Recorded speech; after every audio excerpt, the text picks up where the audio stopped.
Good morning student, सबको नमस्ते, सर्वेभ्यो नमो नमः। आज की कक्षा में आप सबका पुनः स्वागत है और आज हम फिर से व्याकरण के विषय को लेकर उपस्थित हुए हैं और हम पिछले लेक्चर में संधि को जान रहे हैं। तो आज हम स्वर संधि का 8 भेद में से जो पूर्व रूप संधि रूपी भेद हैं उसको जानेंगे। तो चलिए आगे बढ़ते हैं स्टूडेंट्स। पूर्व रूप संधि क्या है? तो आपने पिछली कक्षा में जाना फ्रेंड्स कि 2 तरीके हैं संधि को समझने के। या तो पहले आप नियम समझ लीजिए, फिर उसके बाद उसके उदाहरणों को डिस्कस करें। पर दूसरा मेथड है, वो हमारा मेथड ये है कि पहले आप उदाहरण को देखें, उसको देखने के बाद आपको क्या समझ आ रहा है, क्या आप कोई नियम निकाल पा रहे हैं। तो इसलिए हमारा जो मेथड है, 2 तरह की पढ़ाई होती है जिसे आगमनात्मक और निगमनात्मक कहते हैं। कई बार हम सिर्फ नियम समझाते हैं, फॉर्मूला समझाते हैं और फिर एग्जाम्पल सॉल्व करने देते हैं। तो इससे क्या होता है, बोझ बढ़ जाता है कि इतने सारे रूल हमें याद रखने पड़ेंगे, है ना। पर दूसरा मेथड हमने क्या देखा, फिर हमने एग्जाम्पल समझा के देखे और उसके बाद उन्हें कहा कि अब आप इसका नियम बनाइए, आप खुद इसका रूल बनाइए। तो इस मेथड में हमें बहुत अधिक बच्चों के साथ डील करना अच्छा इसका हमें रिस्पॉन्स मिला, क्योंकि बहुत सारी सब्जेक्ट्स के साथ संस्कृत को याद रखना, उसके नियमों को याद रखना या फिर एग्जाम्पल देखकर हम उसके नियम तक पहुंच जाएं, तो ये टेक्निक हमने अपनाई और इसका रिजल्ट हमें बहुत अच्छे मिले हैं। तो आज की कक्षा में भी हम पहले एग्जाम्पल करेंगे और उसके माध्यम से हम उसके नियम तक पहुँचेंगे, उसका क्या रूल है। तो देखिए स्टूडेंट्स, अब आपको यहाँ दिख रहा है, तो चलिए दोनों तरफ आप देख लीजिए क्या क्या दिख रहा है आपको। यहाँ पे हरित्र, मुनेत्र, लोकेस्मिन, रामोधुना, लोकोयम, प्रभोव। अब आप ये देख रहे होंगे कि बीच में एस का चिन्ह दिख रहा है, सब में दिख रहा है आपको, है ना। और इसका क्या साउंड है और इसका क्या अर्थ है ना। जब हम इसको तोड़ते हैं स्टूडेंट्स, तो ये एस का सिंबल जो आपको दिख रहा है, जिसे हम पूर्व रूप का चिन्ह कहते हैं, अवग्रह का चिन्ह कहते हैं, इसको जब तोड़ते वक्त अ लिख दिया जाता है, ठीक है।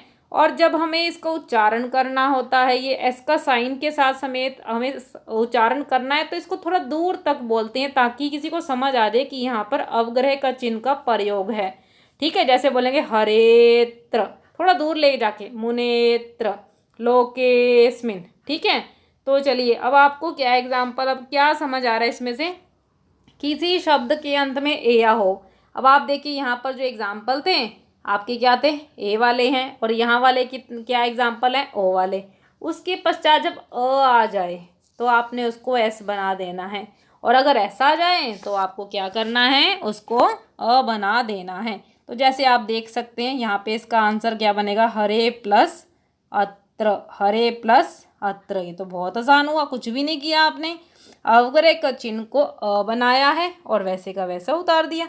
अब आप यहाँ वाला आप चेक कर लीजिए, रामोधुना, ये क्या बना, रामो का रामो लिख दीजिए और प्लस में आपके पास क्या है, अवग्रह का चिन्ह, वहाँ पे अ बनाइए, तो ये क्या बना, रामोधुना, रामो अधुना, ठीक है स्टूडेंट्स। तो ऐसे आप सभी एग्जाम्पल सोल्व कर सकते हो, जैसे लोकोयम, लोको प्लस अयम, प्रभोव, प्रभो प्लस अब, यहाँ पे वाले भी देख लिए, लोकेस्मिन, लोके प्लस अस्मिन, मुनेत्र, मुने प्लस अत्र। यानी एस का साइन दिखते ही आपको वहाँ से उसको तोड़ देना है, विच्छेद कर देना है, और वो क्या बनेगा, अ बनेगा।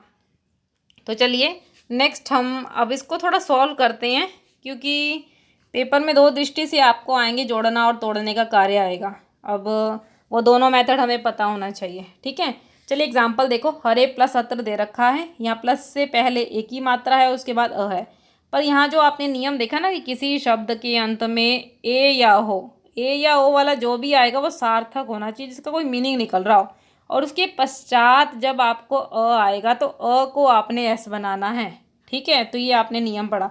अब देख लीजिए यहाँ पे हरे, हरी के अर्थ को बता रहा है, और यहाँ पे अ आया तो इसकी जगह मैंने क्या कर दिया, अवग्रह का चिन्ह कर दिया। तो आप देख लीजिए, तो ये आपका आंसर बनाइए, ठीक। और आप अगर डायरेक्ट करना चाहते हैं तो हरे आपने देखा और उसके बाद अ देखा, तो सीधा उसको अवग्रह का चिन्ह बना दीजिए और इसको जोड़ दीजिए। तो यानी ये एग्जाम्पल आपका क्या बनेगा, हरेत्र, ठीक है स्टूडेंट्स। तो चलिए अब हम थोड़ा सा आगे और देखते हैं। अब हमारे पास ओ वाला एग्जाम्पल है। अब देखिए, और उसके बाद आपके पास आया है अ। आपने नियम पढ़ा, किसी शब्द के अंत में ए या ओ हो, क्योंकि इससे पहले हमने जो स्लाइड में देखा वो देखा कि ए वाले एग्जाम्पल दिखाए हमें, ओ वाले एग्जाम्पल दिखाए, तो यानी ये नियम दोनों में है, ए या ओ के बाद अ आए तो अवग्रह का यानी एस का साइन करना है। अब आप देखिए ओ के बाद अ आ गया है, और जो ओ वाला शब्द है ये भी सार्थक है, सो यानी सह बना है, वह के अर्थ को बता रहा है, अर्थयुक्त होना चाहिए, तो यहाँ पे आपने इसको क्या बनाया, एस यानी पूर्व रूप का चिन्ह बनाया। तो आप जोड़ दीजिए, कुछ भी नहीं है यहाँ पे, सो करने के बाद अ को आपने एस का साइन बना देना, तो ये आपकी संधि क्या बनी, सो हम। ठीक है, तो चलिए थोड़े से और एग्जाम्पल से अब हम समझते हैं इसको। तो देखिए, सर्वे अपि, अब आपने इसको कैसे करना है, मोदते अरि वने अपि, और नेक्स्ट भी देख लीजिए, साधो अत्र विष्णु हव सो अपि।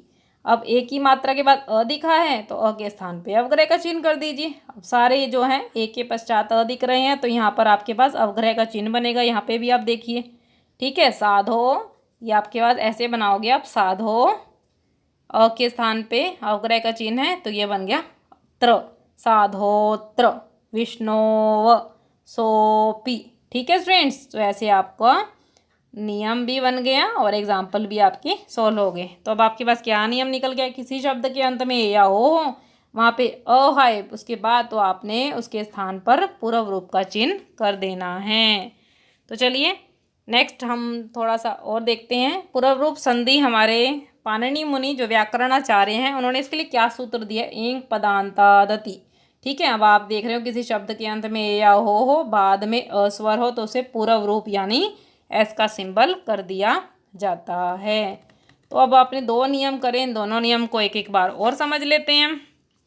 एक के पश्चात अस्वर आए तो आपने पूर्व रूप का चिन्ह किया। अब आप देख लीजिए, ये आपका फार्मूला निकला, एक के पश्चात सार्थक होना चाहिए ए, ठीक है, और उसके बाद अ आएगा तो उसे पूर्व रूप का चिन्ह कीजिए। तो नेक्स्ट आप दूसरा नियम में भी आपने क्या किया, ए का किया, उसके बाद दूसरा नियम आपने ओ का किया कि ओ के पश्चात अगर आपका क्या आ जाता है, अस्वर आ जाता है, तो अ को पूर्व रूप का चिन्ह करते हैं। ये देखिए एग्जाम, इसका नियम है ये। ठीक है स्टूडेंट्स, तो आपकी पूर्व रूप संधि बहुत ही आसान है, क्योंकि ए या ओ की मात्रा देखनी है, उसके बाद अगर अ आ जाता है तो उसे आप एस का सिंबल बना दीजिए, तो आपकी संधि सॉल्व होगी। और अगर एस दिख रहे हैं तो वहाँ तो नियम भी आपको ध्यान रखने की आवश्यकता नहीं है, सिर्फ उसको देखते ही अ बना दीजिए। ठीक है स्टूडेंट्स, तो इस प्रकार अभी भी आपकी कोई पूर्व रूप संधि को लेकर या पिछली जो आपने संधि की है उसको लेकर आपको कोई डाउट है, कोई क्वेरी है, तो आप पूछ सकते हैं कमेंट बॉक्स में। आपकी कोई सजेशन हो तो वह भी आप हमें कमेंट बॉक्स में ज़रूर बता सकते हैं। इसके नोट्स आपको डिस्क्रिप्शन बॉक्स में प्रोवाइड किए हैं, जिसे आप डाउनलोड कर सकते हो, पढ़ सकते हो। और अगर आपको यह लेक्चर अच्छा लगा तो इसे लाइक कीजिए और अपने फ्रेंड्स के साथ शेयर भी कीजिए। आपके एक लाइक करने से हमें बहुत मोटिवेशन मिलती है, क्योंकि इन लेक्चर्स को बनाने में बहुत अधिक समय लगता है, तो हम और अधिक मोटिवेट होकर और अधिक कार्य कर पाते हैं। तो और अगर आप इसे लाइक करने के साथ अपने फ्रेंड्स के साथ शेयर भी कीजिए, क्योंकि बहुत सारे ऐसे स्टूडेंट्स हैं जो उसकी व्याकरण को मुश्किल समझते हैं, उसमें इंटरेस्ट नहीं ले पाते हैं। तो आपके एक शेयर करने से ये उन स्टूडेंट्स तक पहुंच जाएगी जो संस्कृत सीखना चाहते हैं। ठीक है स्टूडेंट्स, तो चलिए, अगर आप चैनल पर नए आए हैं और संस्कृत को सीखना चाहते हैं तो इसे सब्सक्राइब करना ना भूलें। तो चलिए मिलते हैं फिर स्टूडेंट्स, तब तक के लिए सबको नमस्ते, नमो नमः।